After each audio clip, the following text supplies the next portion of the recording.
Hi, I'm John Crawford and I'm blind.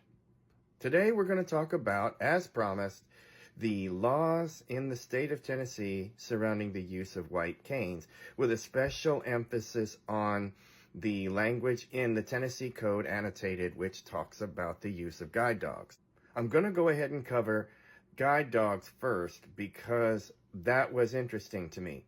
While the Americans with Disabilities Act has some very general guidelines referring to guide dogs and everything, the Tennessee state laws actually make very specific statements about the denial of access of guide dogs, and the fact that they even state certain kinds of access denial can actually be considered a Class C misdemeanor. So in the Tennessee state laws, the language is pretty specific about that.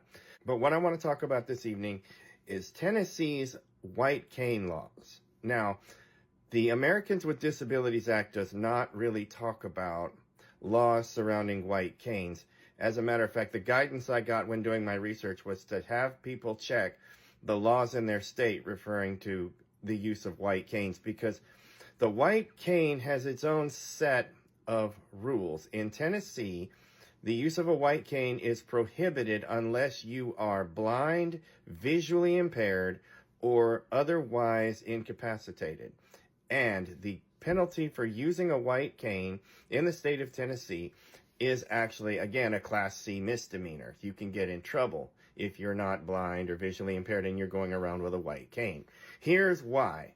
The white cane, when used in a certain manner, actually provides you the right of way in traffic, and vehicles have to stop 10 feet away from you if they can see your white cane or your guide dog. Let's get into that. First of all, what defines a white cane by the state laws? In the state of Tennessee, a white cane is defined as a cane or other similar walking stick that is white in color with an optional red tip. So, the typical blind cane that we all use.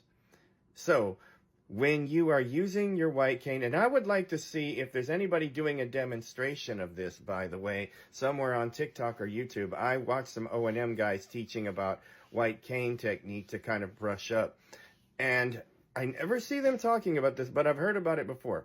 In the state of Tennessee, if your cane is either in an inclined position or raised at a point of crossing of traffic, then vehicles are obligated to stop 10 feet away from you. They must come to a full stop and ensure the safety of the blind person crossing the street. Basically, if you raise your cane up before you cross, cars are supposed to stop and grant you right of way. And if they don't, they can get in big trouble. So that is really the upshot of what the Tennessee Code states about the use of white canes. And that is why a person using a white cane unlawfully can get in trouble for that. You actually legally have the right of way if you're using a white cane in that situation.